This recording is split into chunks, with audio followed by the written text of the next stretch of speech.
Salam jemaat yang dikasih Tuhan. Video yang selanjutnya saya akan membahas tentang ibadah di rumah karena anjuran pemerintah, ibadah di rumah karena pandemi COVID-19 atau virus corona.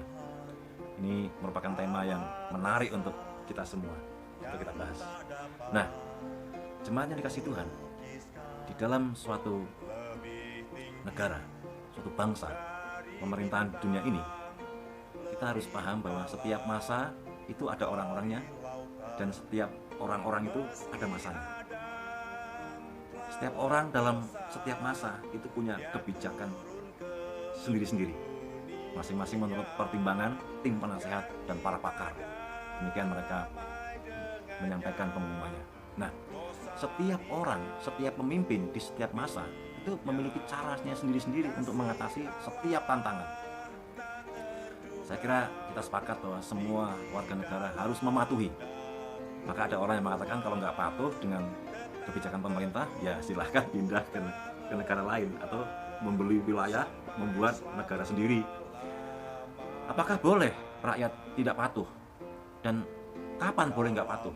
Menurut saya, negara ini hadir demi rakyat dan rakyat ada demi negara. Mungkin karena pertimbangan ini, seseorang boleh menyatakan, oh ya, kalau pemerintah mulai hadir tidak demi rakyat, nah itu kita mulai boleh mempertanyakan apakah kita harus patuh atau tidak.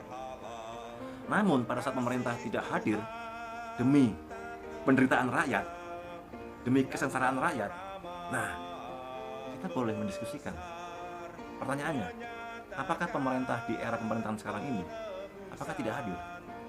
Coba kita lihat kebijakan-kebijakannya, apakah pro rakyat atau tidak. Nah itu kita bisa melihat dalam kitab suci, dalam firman Tuhan, bagaimana sikap orang Kristen. Kita berdoa, kita mengusahakan kedamaian, kesejahteraan, atau berdiam diri. Nah, pada saat pemerintah tidak mempertimbangkan, tidak berpihak kepada hal-hal tersebut, maka kita perlu berdoa bersama-sama dan perlu mendiskusikan kebijakan apa, keputusan apa yang harus diambil oleh setiap sinode. Tantangan global pada era akhir abad 21 ini atau di abad 21 ini adalah COVID-19, di mana pandemi ini berdampak pada seluruh aspek kehidupan di dunia, bukan hanya di Indonesia. Dampak virus corona ini meluas hampir di semua area kehidupan, semua merasakannya dampaknya. Kalau kita perhatikan, abad ini, era ini, itu abad yang paling canggih, abad yang paling mutakhir, abad teknologi informasi yang sangat cepat di sepanjang sejarah perkembangan peradaban manusia. Namun, justru di abad ini, di abad teknologi informasi yang sangat cepat, lihatlah, di mana para ahli, di mana para profesor, di mana para pejuang teknologi, di mana orang-orang hebat di seluruh dunia, semua diam, semua ketakutan. Mengapa? Karena tantangan di era ini yaitu pandemi COVID-19. Bahkan apa artinya kita punya mobil mewah? Apa artinya kita punya harta benda yang begitu berlimpah? Semuanya harus berdiam diri di rumah. Semuanya harus di rumah. Stay at home. Lihat gedung-gedung mewah di kota-kota besar, jalan-jalan raya yang begitu lebar, yang begitu indah, semua sepi. Tidak ada yang melewati. Uang yang begitu banyak, teknologi informasi yang begitu canggih, buyar. Karena apa? Karena tidak mampu menandingi kecepatan dan keganasan virus corona atau COVID-19 yang menular atau mewabah ini. Bisa-bisa orang yang kaya menjadi miskin, orang yang miskin menjadi melarat, dan seterusnya, makin terpuruk. Tapi kita masih punya pengharapan di dalam Tuhan. Ya kan? Sekalipun kota-kota megah, jalan-jalan lebar menjadi sepi, kita masih punya pengharapan dalam Tuhan. Sekalipun banyak ilmuwan diam, membisu, tidak ada yang berani menjawab, sampai kapan? Sampai kapan pandemi COVID-19 ini akan berakhir? Nobody know. Gak ada yang tahu. Tetapi kita ada pengharapan di dalam Tuhan. Nah, saudara dikasih Tuhan, bagaimana langkah kita sebagai orang percaya? Apakah kita bisa mengusahakan perdamaian di tengah pandemi COVID-19 ini. Salah satu yang menjadi polemik di dalam gereja atau kekristenan adalah tentang ibadah.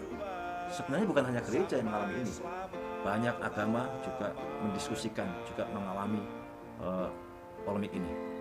Sebagian gereja di Indonesia maupun di luar negeri ya, di Singapura, di Hong Kong, di Amerika dan seterusnya, menghadapi pandemi ini sudah nggak lagi ibadah di gereja. Mereka menutup ibadah di gereja. Mungkin masih ada pelayanan-pelayanan di gereja, misalnya konseling dan sebagainya.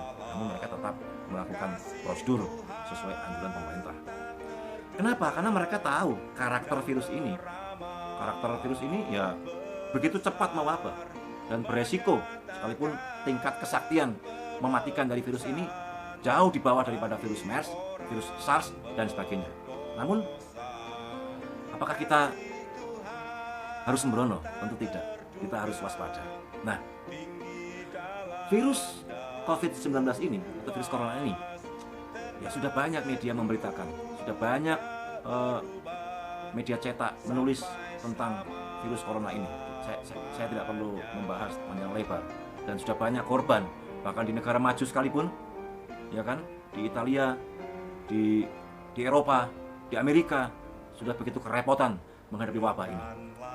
Mereka tahu seberapa cepat virus ini menyerang, mereka tahu bagaimana menyerang, dan mereka tahu bagaimana harus menjaga kesehatan, ya, dengan mencuci tangan, dengan menjaga jarak, dengan menggunakan masker, dengan menjauhi kerumunan dan sebagainya.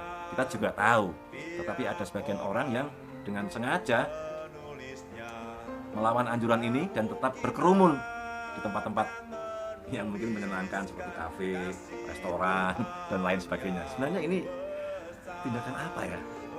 Sudah mengerti, sudah membaca di media sosial, di media cetak, bahkan mendengar di televisi bahwa virus ini berbahaya. Virus ini begitu cepat mewabah melalui kerumunan-kerumunan dan berbahaya. Tapi tetap saja ada orang yang berkerumun di tengah-tengah keramaian. Mengapa? Tapi kalau kita perhatikan, beberapa negara di dunia ini telah mempraktekkan dan memilih ibadah secara online. Mungkin streaming dan rekaman video khotbah mereka, atau membuat video ibadah, video khotbah singkat lalu disebarkan kepada seluruh anggota gereja. Dan masih banyak lagi opsi lain yang dimana gereja bisa mengambil tindakan ini dan lalu membagikan kepada semua jemaat. Semua itu terjadi oleh karena pandemi ini, oleh karena virus corona yang mewabah secara cepat, dan juga terjadi karena anjuran pemerintah.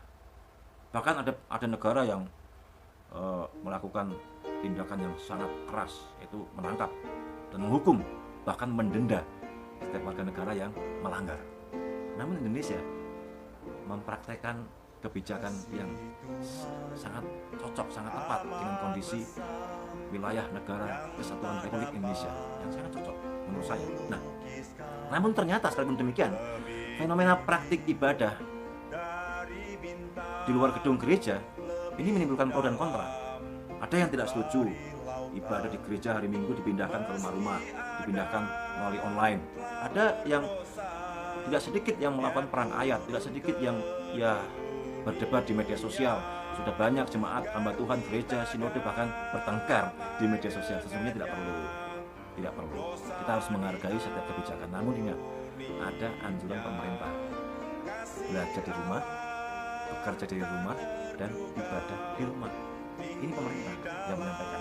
Nah, di sisi lain, gereja-gereja dan gembala-gembala, bahkan tokoh-tokoh agama juga menggumulkan isu ini, isu yang sangat kontemporer, isu yang terkini, yaitu apakah ibadah di gedung gereja tetap dilaksanakan atau pindah di rumah karena situasi dan kondisi ini.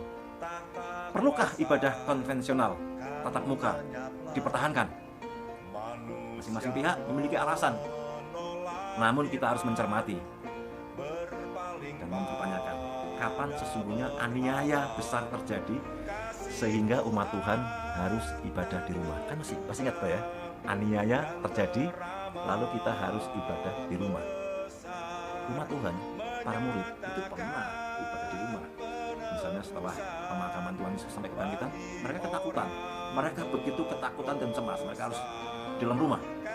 Lalu setelah kenaikan Yesus ke surga, mereka juga di rumah-rumah dan menyiapkan masa di mana Pentakosta dicurahkan pada mereka. Setelah itu baru mereka ibadah dan bersaksi keluar.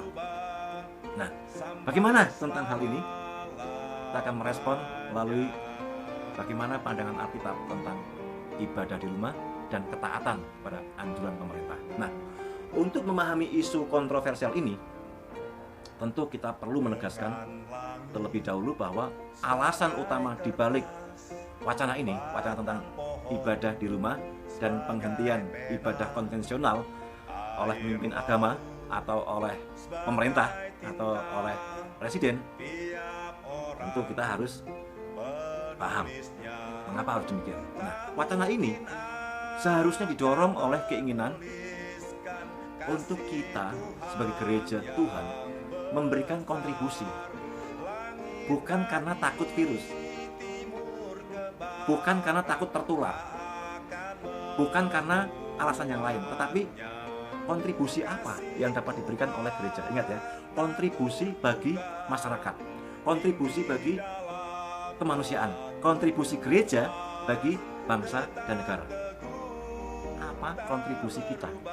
Nah, seperti yang sudah diberitakan berkali-kali oleh instansi berwenang, menghindari pertemuan dalam skala besar merupakan salah satu langkah yang penting dan efektif untuk menahan atau menekan persebaran pandemi COVID-19.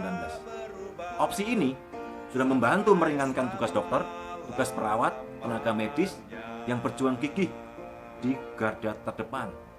Ingat ya, pilihan ini sudah sangat membantu. Kita disebut juga pahlawan ketika kita mentaati dan membantu para medis yang sedang berjuang berhari-hari, berminggu-minggu, berbulan-bulan. Bahkan tidak sedikit dari beliau yang telah gugur karena perjuangan ini. Kapan kita mulai menghargai mereka, saudara-saudara kasih Tuhan? Nah, semakin sering pertemuan dilakukan dan semakin banyak orang berkumpul terlibat atas nama iman dan agama, maka akan semakin besar resikonya persebaran virus ini. Jika ini terjadi, maka gelombang pandemi ini tidak akan kunjung reda. Itu sudah ada yang menghitung ya, sudah ada yang menghitung melalui para ahli matematika, ya kan? Kalau setiap warga negara kita disiplin, mengurangi pertemuan, mengurangi kerumunan, maka akan bulan ini, tanggal sekian, pandemi ini akan menurun dan berakhir. Tapi ketika warga negara terus berkerumun, terus menghadiri pertemuan-pertemuan dalam skala besar, maka akan semakin lama. Jika semakin lama, ya dampaknya akan semakin luas terhadap seluruh aspek kehidupan manusia, berbangsa dan bernegara. Nah, keputusan ini, keputusan gereja untuk berkontribusi, bukankah kita masih ingat, berdoalah dan usahakanlah kesejahteraan kota di mana aku tempatkan. Ketika kita melakukan anjuran pemerintah tentang belajar di rumah, bekerja dari rumah, dan juga ibadah di rumah, kita telah berusaha untuk terlibat dalam perintah yang berbunyi mensejahterakan kota dan bukan membunuh kota atau membunuh penghuni kota. Remember, kita harus ingat. Nah, jemaat yang kasih Tuhan, kalau kita memperhatikan berita ya tentang pandemi ini, itu sesungguhnya korban jiwa itu terus bertambah. Rumah sakit Indonesia memiliki kapasitas ruangan dan tenaga perawatan yang mencukupi untuk menolong korban, dan pemerintah pusat dan daerah begitu sigap, terutama tim gugus. Berbagai estimasi ilmiah menunjukkan bahwa jika situasi tidak berubah, kekacauan akan muncul, dampak akan semakin meluas, semakin besar. Namun, ya, pemerintah mengkalkulasi kebijakan lockdown juga akan lebih mengerikan, maka Presiden mengambil tindakan PSBB, pembatasan berskala besar. Nah, tidak bisa dibayangkan apabila para tenaga medis ini kelelahan, lalu mereka tidak mampu melanjutkan perjuangan ini. Kira-kira apa yang kita bayangkan? Kelelahan kenapa? Kelelahan karena jumlah korban akibat pandemi virus ini tidak menurun, justru bertambah. Bertambah mengapa? Bertambah karena kita terus menularkan. Mengapa terus menularkan? Karena kita, warga negara sebagian kita, terus melakukan pertemuan-pertemuan dalam skala besar. Nah, ini yang kita harus menyadari. Di tengah situasi dan kondisi seperti ini, gereja seharusnya terpanggil. Untuk apa? Untuk memberikan kontribusi yang nyata. Bukan hanya doa. Doa sudah pasti kita berikan. Tapi doa tanpa terlibat, doa tanpa tindakan, sesungguhnya bukan doa. Orang yang berdoa itu orang yang terpanggil untuk terlibat. Setidaknya stay at home, tetap di rumah. Apakah kita boleh keluar? Boleh, setelah itu sangat penting. Tapi ikuti prosedur anjuran pemerintah. Jika kita berani menantang virus ini dan tetap melakukan pertemuan-pertemuan ibadah dalam jumlah besar dan juga berani berdoa, seharusnya kita mawas diri. Ini tindakan yang berbahaya. Kenapa? Kita semua sudah tahu karakter dari virus ini, menular dengan cepat, mewabah dengan cepat melalui pertemuan-pertemuan dan melalui air liur yang tersebar di mana-mana. Nah, seharusnya gereja bukan hanya memberikan slogan-slogan rohani, slogan-slogan yang nampaknya seperti menguatkan, tetapi harus memberikan langkah konkret. Ada banyak yang bisa kita buat melalui tindakan nyata. Antaranya, yang mengkaji ulang tentang ibadah konvensional di gereja-gereja. Lalu berbagi kepada masyarakat dengan tindakan yang nyata. Misalnya, kalau gereja punya ruang-ruang yang baik, ruang sholat minggu, kita bisa menawarkan kepada pemerintah supaya ruang-ruang itu dipakai untuk kegiatan sosial, kegiatan kesehatan, di mana para medis bisa menggunakannya untuk tim perawatan. Nah, kita juga bisa mengumpulkan relawan-relawan yang paham tentang virus ini. Kita bisa mengumpulkan masker, bisa mengumpulkan sumbangan vitamin, membuat posko bekerjasama dengan tim gugus, dengan pemerintah, supaya apa? Supaya bisa memberikan sumbangan yang nyata, kontribusi yang nyata kepada pemerintah. Saya meyakini bahwa upaya ini tidak melanggar perintah Tuhan, tidak melanggar firman Tuhan. Mengapa? Alasan yang pertama, pemisahan atau menjaga jarak, physical distancing, merupakan himbauan pemerintah yang sesuai dengan anjuran WHO, di mana mereka juga ada umat Tuhan, mereka juga ada orang-orang Kristen yang sudah mengkaji secara ilmuwan. Sebagai warga negara yang baik, kita tidak memiliki alasan untuk tidak mentaati perintah yang baik ini, anjuran yang baik ini. Ingat, Roma 13 ayat 1-7. Pemerintah sesungguhnya tidak melarang kita untuk beribadah, tetapi pemerintah meminta kita untuk beribadah di rumah. Ingat ya, bukan melarang beribadah, bukan melarang beriman, bukan melarang menunjukkan keimanan kita, tetapi meminta dengan hormat ibadah di rumah sementara pandemi virus corona ini. Nah, selain itu, Tuhan juga memerintahkan umat Allah untuk mengusahakan kesejahteraan kota. Itu ada tertulis di dalam Yeremia pasal 29 ayat yang ke-27. Kita sudah paham dan sudah sering membahas kitab ini, sudah mengkhotbahkan juga berkali-kali di dalam gereja. Dalam kondisi pandemi virus ini, mengurangi jumlah pertemuan jemaat yang hadir dalam setiap ibadah merupakan tanggung jawab sosial bagi semua masyarakat, terutama kita sebagai warga gereja. Tidak menghiraukan himbauan ini akan memberikan pesan negatif. Ingat ya, tidak menghiraukan himbauan ibadah di rumah memberikan kesan negatif, memberikan kesan buruk tentang gereja. Kita bisa dituduh sebagai warga yang tidak taat, membangkang kepada pemerintah. Kita bisa dituduh, wah ini gereja tetap berkumpul, mereka sesungguhnya itu pusat virus, mereka sesungguhnya menghimpun virus dan sebagainya. Ini sangat berbahaya. Kita harus mengkaji ulang. Ingat, tetap berkerumun di gereja, berkumpul di gereja dalam jumlah yang besar, ini bukan kontribusi yang baik. Ini bukan sumbangan yang baik. Justru ini menimbulkan tuduhan. Nah, bagaimana kontribusi kita?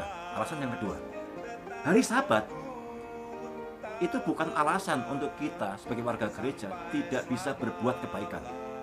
Bukan alasan. Coba kita bayangkan ya, kalau anggota keluarga kita sakit parah dan kita tetap ke gereja. Wow, apa yang akan dikatakan kepada anggota keluarga itu? Saya pernah mendapat sharing dari seseorang di Jawa Timur. Dia keluarganya anggota sakit keras, lalu dia mendapat telepon apakah jadi khotbah atau tidak, jadi pelayanan atau tidak. Lalu dia bilang dia mendapat suara dari langit, dari surga katanya. Letakkan telepon itu dan tetap pergi melayani Tuhan. Lalu dia meninggalkan keluarganya yang sedang sakit sekarat itu, lalu dia pergi. Ketika dia pulang ke rumah, anggota keluarganya sudah meninggal. Ya tentu kita percaya bahwa antara meninggal dan antara hidup itu adalah otoritas Tuhan. Tetapi tanggung jawab sosial, tanggung jawab rohani kita, bahwa di depan kita ada orang sakit, apa yang harus kita lakukan sebagai orang yang taat kepada Tuhan. Nah, sekali lagi, hari Sabat bukan alasan untuk umat Tuhan tidak bisa berbuat kebaikan. Terutama hanya dengan menutup gereja, lalu berbuat baik, ibadah di rumah. Ingat ya, menutup gereja, lalu berbuat baik, ibadah di rumah. Jadi, ibadah di rumah itu adalah perbuatan baik untuk masa pandemi COVID-19 ini. Yesus sering berdebat. Dia Tuhan, dia Mesias, dia Juru Selamat, dia Allah yang Maha Tinggi. Berdebat dengan orang-orang Farisi. Ini orang-orang Farisi memang keterlaluan. Orang-orang ahli Taurat ini memang keterlaluan. Coba apa ada seorang dokter didebat oleh pasien? Wah, nggak ada. Dokter mengobati, memeriksa dengan caranya sendiri. Itu tidak ada pasien yang berani mendebat. Tapi sekarang semakin banyak umat Tuhan mendebat ahli-ahli teologi yang sedang menyampaikan pengajarannya. Nah, Yesus mengalami ini. Walaupun sama-sama menerima perintah untuk menghormati hari Sabat, mereka berbeda tentang aplikasi detail. Orang Farisi melaksanakan Sabat begitu rumit. Ingat, Yesus pernah menentang hari Sabat demi sebuah perbuatan kemanusiaan, demi sebuah tindakan kebaikan. Bahkan Yesus pernah menyampaikan pertanyaan yang kontroversi. Jika lembu sapimu masuk ke dalam jurang dan sedang mengalami sekarat, apakah engkau akan membebaskan atau engkau akan biarkan? Sementara hari itu adalah hari Sabat. Dan orang ini adalah keturunan Abraham. Abraham yang engkau hormati itu. Ini pertanyaan yang baik, pertanyaan yang menusuk leher para ahli Taurat dan orang Farisi. Nah, ada begitu banyak aturan tambahan yang dibuat oleh mereka, orang-orang Yahudi, yang disebut orang-orang Farisi dan ahli kitab. Tuhan Yesus beberapa kali bersilang pendapat dengan mereka tentang aturan-aturan itu. Suatu kali, mereka mempersoalkan murid-murid yang memetik bulir gandum untuk dimakan pada hari Sabat. Mereka mengkritik. Bagaimana jawaban Yesus? Yesus justru membenarkan tindakan para murid, sambil memberikan contoh bagaimana Daud dan para pengikutnya telah melanggar sebuah aturan ibadah demi mempertahankan nyawanya mereka, demi mempertahankan hidup mereka. Itu ada di dalam Markus 2 ayat 25 sampai 26. Kita bisa membacanya. Mereka meninggalkan ritual agama demi nyawa orang lain. Kalau kita tetap beribadah, berkerumun dalam jumlah yang besar, justru itu tidak mengutamakan kehidupan, tidak mengutamakan tindakan kemanusiaan. Karena berkerumun itu sangat berbahaya dalam masa pandemi COVID-19 ini. Yesus bahkan menegaskan bahwa hari Sabat diciptakan untuk manusia, bukan sebaliknya. Maksudnya, jangan sampai ketaatan pada aturan religius atau ritual agama tertentu justru mengabaikan yang terpenting, yaitu nyawa, kehidupan, dan kemanusiaan. Poin ini diajarkan oleh Yesus ketika dia menyembuhkan orang dan mengabaikan pada hari Sabat. Mengabaikan yang lain tentang hari Sabat. Matius 12. Intinya, jangan sampai perayaan Sabat, perayaan ibadah, menghalangi kita untuk berbuat kebaikan, kemanusiaan, dan kehidupan. Nah, dapat ikut ya sampai sekarang ya. Alasan yang ketiga, pertimbangan historis tentang esensi ibadah, memberi ruang bagi ibadah yang tidak konvensional. Ada banyak contoh historis yang relevan, yang dipaparkan dalam kitab suci. Namun kita akan melihat beberapa contoh saja. Yang pertama, tentang kehancuran bait Allah, bait yang dibangun oleh Raja Salomo yang begitu megah, begitu mengagumkan. Kenapa? Ya karena perang. Dihancurkan oleh tentara Babel. Selama berabad-abad, umat Allah, terutama kerajaan Yehuda di selatan, menjadikan bait Allah di Yerusalem sebagai kebanggaan, sebagai pusat ibadah.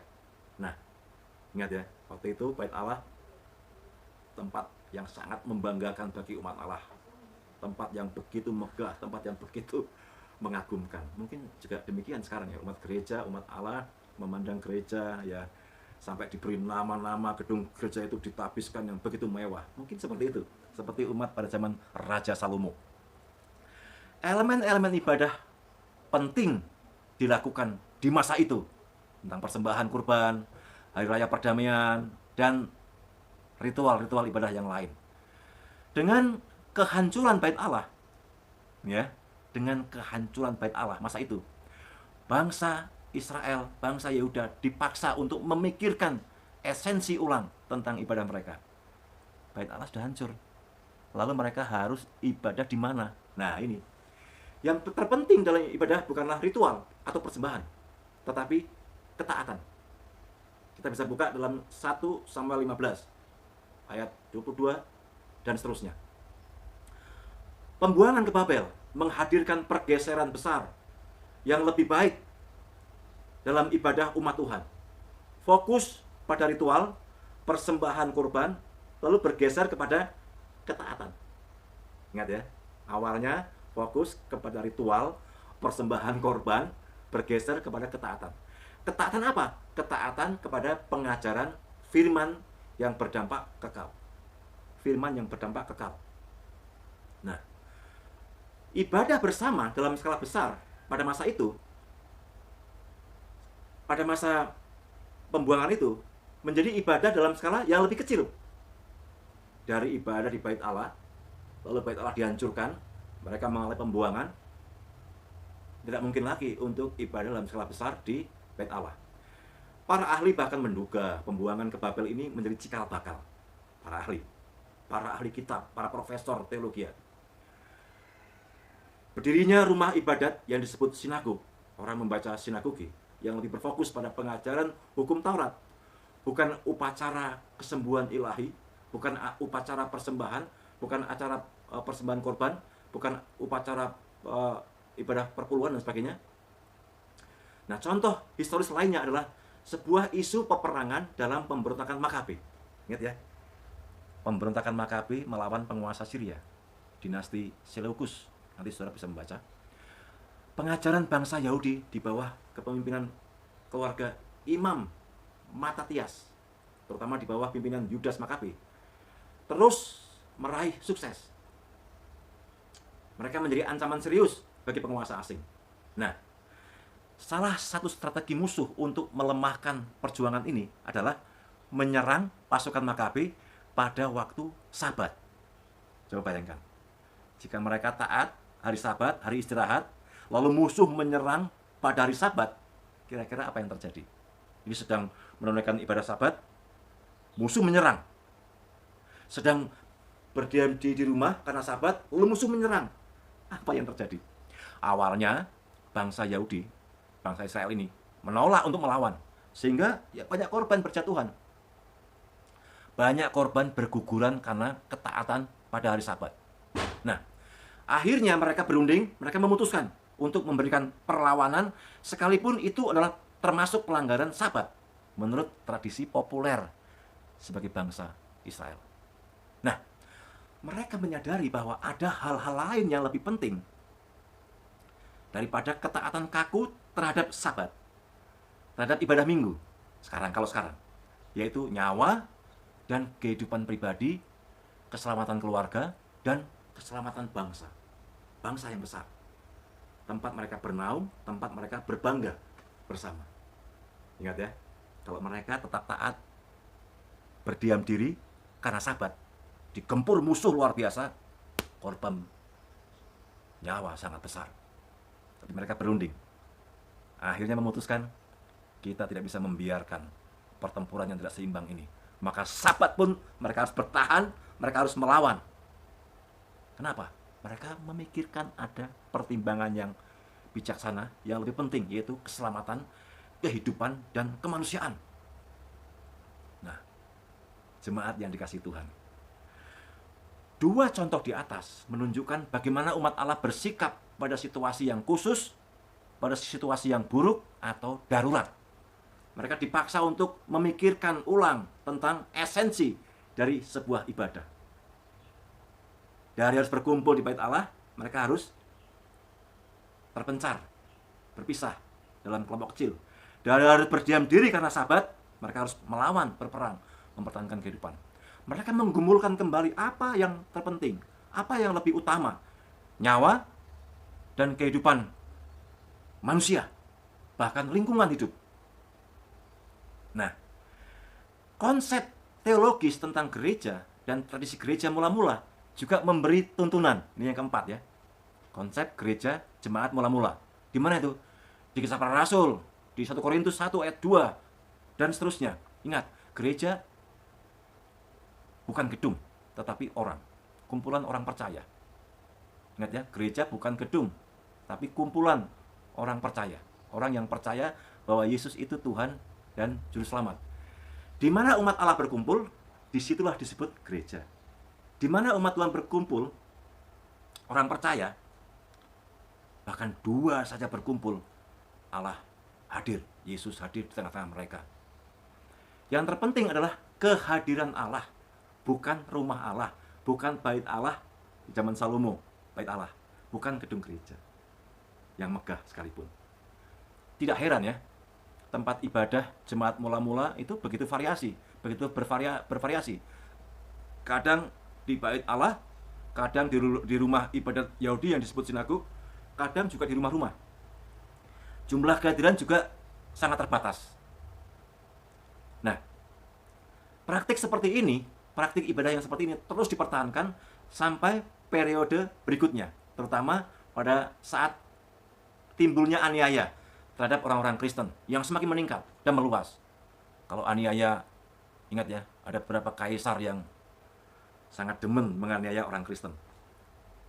Ada para pemimpin Roma yang waktu itu sangat suka, sangat berambisi untuk membakar dan menganiaya orang-orang Kristen, termasuk Saulus muda.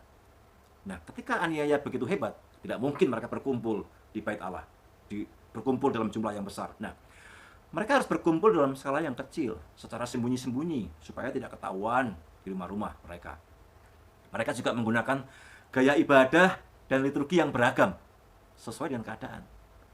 Tidak harus ibadah yang dimana ada MC, ada WL, ada liturgos, lalu lagu pertama, doa pembukaan, lagu lagi, kesaksian, lalu lagu lagi, khotbah, lagu lagi, persembahan, lalu lagu lagi, pujian, lalu doa berkat.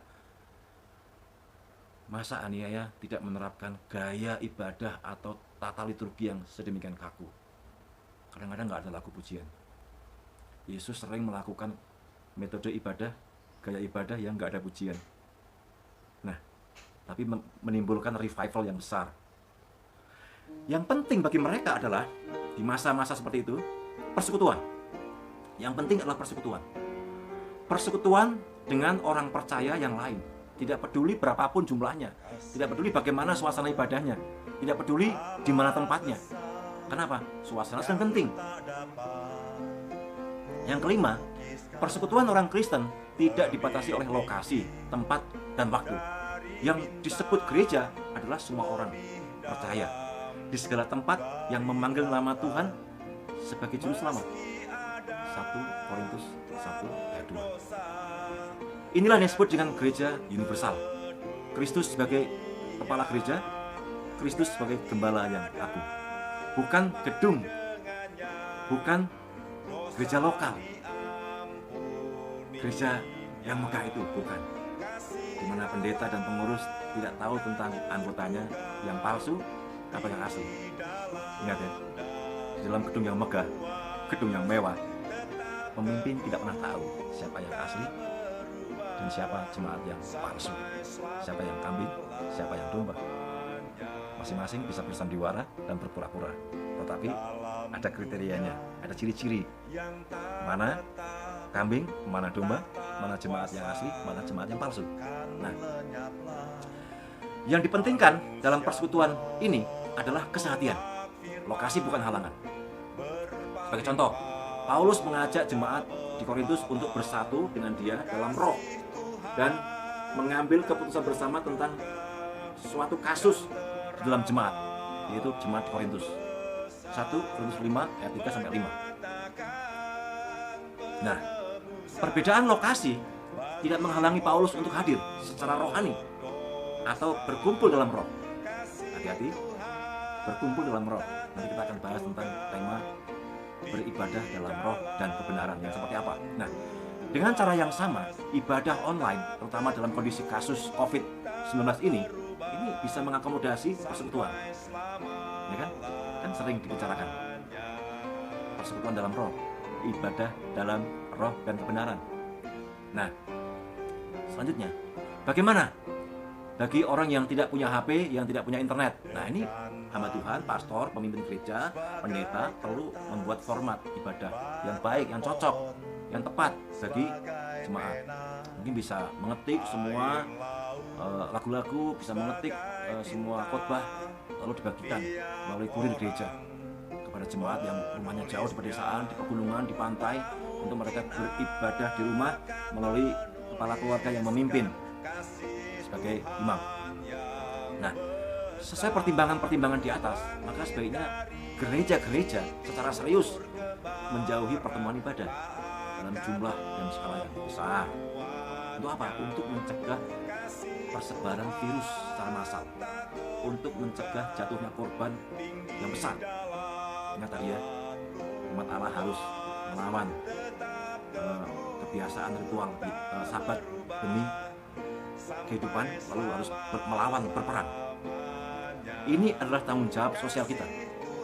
Mengurangi atau menghindari pertemuan ibadah dalam skala besar, ini adalah tanggung jawab sosial kita. Dan termasuk tanggung jawab rohani kita. Tanggung jawab kehidupan kita. Kita hidup, buktinya kita hidup apa? Menjaga sebuah kehidupan dari pandemi virus corona. Nah, jangan sampai kita menjadi syak, menjadi batu sandungan bagi orang lain. Bahkan kita dituduh, seperti yang saya bilang di awal tadi, dituduh gereja sebagai gudang virus corona karena tetap berkumpul dalam jumlah yang besar. Jangan sampai dunia lebih mengasihi tindakan-tindakan jahat ketimbang memilih mendengarkan kita sebagai orang yang membawa berita baik, karena kita tidak mentaati anjuran pemerintah yang baik ini. Secara lebih spesifik dan praktis, seharusnya gereja menawarkan opsi ibadah sekaligus mengakomodasi sebanyak mungkin. Secara spesifik, jemaat seharusnya mentaati anjuran pemerintah melalui para pendeta yang mengambil keputusan untuk menetapkan ibadah dalam skala kecil di rumah-rumah melalui para kepala keluarga.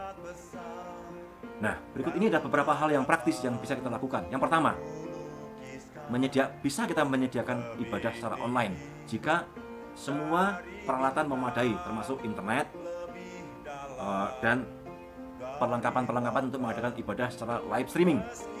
Pastikan bahwa proses mengunggah berkas video itu bisa berjalan dengan lancar. Pastikan juga jemaat bisa mengunduh dengan cepat dan mulus. Jangan sampai semua ini terhalang. Nah, jangan sampai juga ini menjadi masalah teknis bagi gereja-gereja yang mengadakan ibadah secara online. Ya, bisa membuat rekaman lalu diunggah ke internet. Ada banyak pilihan tentang ibadah ini. Gereja juga perlu memikirkan sejumlah lokasi untuk beribadah bagi jemaat secara terpisah. Semakin banyak lokasi, ya semakin sedikit jumlah jemaat yang akan berkumpul. Ini sangat baik untuk mengurangi resiko persebaran COVID-19. Gedung gereja bisa tetap dipakai sebagai salah satu pilihan atau lokasi untuk pendeta dan keluarganya, bukan tambah jumlah jemaat, ya. tetap mentaati SOP pemerintah, tetap mentaati anjuran pemerintah, menyediakan sanitizer, menyediakan masker, jaga jarak, dan sebagainya. Dan ingat, tidak boleh lebih dari 5 orang. Ketika saudara melebihi itu, saudara tetap tergoda untuk berkumpul, tetap tergoda untuk berinteraksi. Ini berbahaya. Jika pimpinan gereja tetap mengadakan ibadah seperti biasa di gereja, itu tidak masalah. Kalau jumlah jemaatnya kurang dari 5, ya kan? Dan mengikuti prosedur pemerintah. Jangan lupa untuk melakukan pembersihan ruangan, peralatan, bahkan semua atribut dalam gereja tetap harus dibersihkan. Jika sebuah gereja memiliki pemimpin awam, memiliki pemimpin awam yang baik, mereka bisa memimpin berkeliling ke rumah-rumah. Ingat, tetap jaga jarak, melakukan tindakan-tindakan sesuai anjuran kesehatan. Namun jika tidak memungkinkan, ya jemaat bisa menerima warta gereja yang diketik rapi, lalu mereka bisa ibadah di rumah masing-masing. Nah, opsi yang terakhir yang kita perlu pikirkan adalah ibadah keluarga. Kita dorong untuk mengadakan ibadah mingguan atau ibadah harian. Ya, mau apa lagi? Dalam situasi ini, semua di rumah, tiap keluarga bisa ibadah tiap hari, atau bisa pujian setiap hari, praise and worship, bisa juga ibadah mingguan. Nah, para rohaniawan bisa menyediakan liturgi yang memadai untuk menjadi patokan bagi jemaat-jemaat di rumah. Jika kepala keluarga tidak pandai berkhotbah, dia bisa membacakan khotbah pendeta yang terketik rapi, lalu dibagikan. Bila perlu, ajak semua anggota keluarga untuk mengikuti ibadah online bersama-sama. Nah, jemaat yang dikasihi Tuhan, kiranya penjelasan saya ini dari latar belakang bangsa Israel, umat Allah, zaman perjanjian lama sampai perjanjian baru, bisa memberikan pencerahan kepada kita semua, atau memberikan secercah pencerahan kepada kita semuanya yang mengalami kebingungan dan keresahan, apakah ibadah di gereja atau ibadah di rumah. Apakah ibadah di rumah melanggar tata cara ibadah Kristen? Nah, kita sudah bisa menyimpulkan masing-masing. Tetap meyakini bahwa situasi yang demikian sulit ini, demikian buruk ini, justru merupakan ajakan yang baik bagi Tuhan kepada gereja-gereja, kepada keluarga-keluarga untuk merenungkan kembali, untuk meresapi kembali hakikat gereja dan ibadah di dalam keluarga. Mari kita merenungkan kembali. Mungkin gereja terlalu asik selama ini dengan tradisi ibadah yang begitu megah, gedung gereja yang begitu nyaman, ya kan? Dengan beribadah yang sehingga sukar untuk memikirkan gaya. Mungkin gereja terlalu asik dengan tradisi dan kenyamanan beribadah selama ini. Semua serba nyaman, serba indah, serba megah, sehingga lupa memikirkan tentang gaya ibadah yang baru. Mungkin gereja telah mengabaikan bahwa gereja adalah orang, bukan bangunan. Selama ini kita mungkin melupakan gereja adalah orang-orang percaya. Percaya kepada siapa? Percaya kepada Yesus, bukan bangunan yang sekalipun megah. Gereja adalah persekutuan orang percaya yang berkumpul. Mungkin belum serius menghidupi slogan gereja adalah keluarga besar dan keluarga adalah gereja kecil, bukan kebanggaan terhadap gedung-gedung gereja yang megah dan mewah. Mari kita kembali kepada hakikat gereja. Gereja adalah orang-orang yang percaya bahwa Yesus adalah Tuhan dan Juru Selamat. Tuhan memberkati kita. Soli Deo Gloria. Shalom.